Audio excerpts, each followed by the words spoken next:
Selanjutnya penyerahan santunan secara simbolis untuk anak yatim Dusun Selawat Bungstui kepada anak yatim yang telah berhadir. Mohon untuk ke depan.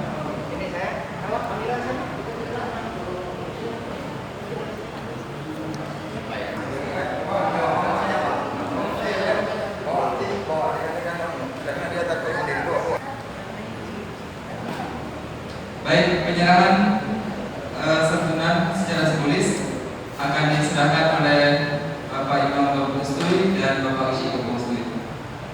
Kami persilakan.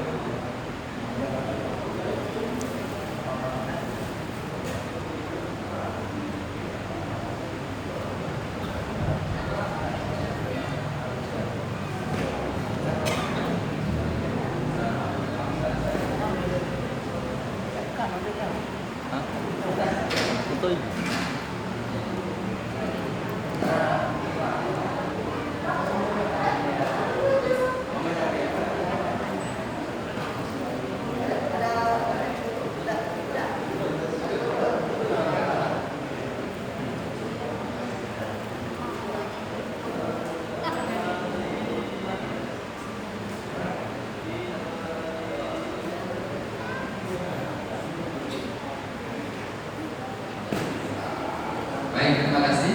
Bagi anak yatim yang tidak hadir pada malam hari ini, nanti selanjutnya bisa menjumpai